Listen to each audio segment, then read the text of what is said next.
Hello बच्चों, let's read these questions. So the question says, describe the effects of the Treaty of Versailles on Germany. Discuss any three major clauses of the Treaty of Versailles. The third part is Treaty of Versailles sowed the seeds of Second World War. Justify. The Treaty of Versailles was humiliating on Germany. Give three examples in support of this statement. Describe any five effects of the First World War on Germany. And describe any three effects of the first world war on Germany. First world war और treaty of वर्सलीज के क्या effects होते हैं Germany पे, हमसे ये पूछे गए हैं. Let's see the key concept. So the key concept is treaty of Versailles and the first world war. अब फर्स्ट वर्ल्ड वॉर में अलाइड पावर्स जीत जाती हैं एंड एक्सिस पावर्स और जर्मनी हार जाती हैं और उनके ऊपर एक ट्रीटी इम्पोज कर दी जाती है वर्सलीज की.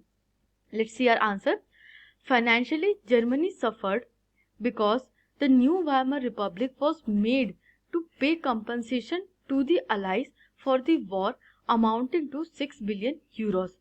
अब फाइनेंशियली बहुत लॉस होता है जर्मनी को फर्स्ट वर्ल्ड वॉर में. एक तो वॉर अपने आप में ही एक लॉस है, वो किसी भी तरीके से जीत नहीं हो सकती, तो फाइनेंशियली लॉस होता है in the war.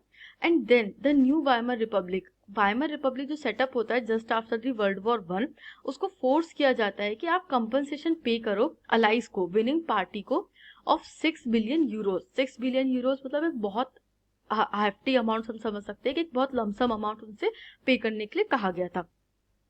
Second is Germany lost its overseas colonies. They were annexed and distributed among the allies.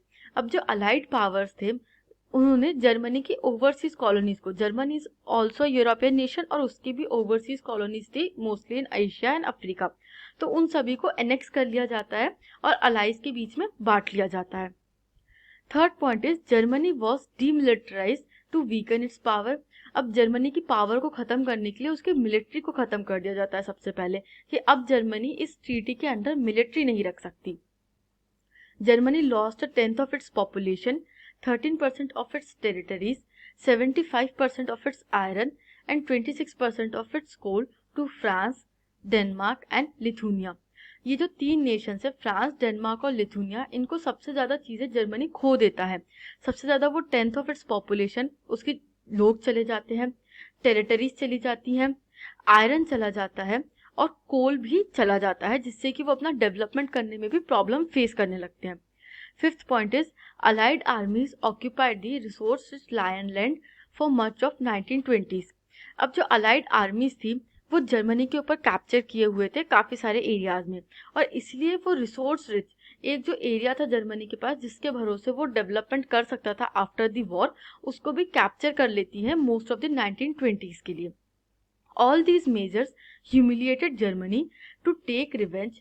Hitler annexed power in Germany and waged war against the Allies, thus sowing the seeds of Second World War. अब ये जितनी भी measures थे treaty of वर्सलीज के या post first world war measures, वो सभी ने जर्मनी को बहुत ह्यूमिलिएट कर दिया, एक बहुत लोअर लेवल पे लाकर रख दिया, जिससे जर्मनी ह्यूमिलिएटेड फील करने लगा. और इसी का रिवेंज लेने के लिए हिटलर पावर में आकर के वॉर स्टार्ट कर देते हैं against the allied powers to bring back the German honour. और यहीं से हम देखते हैं कि seeds of the second world war was sown. I hope you understood this question. Thank you and best of luck.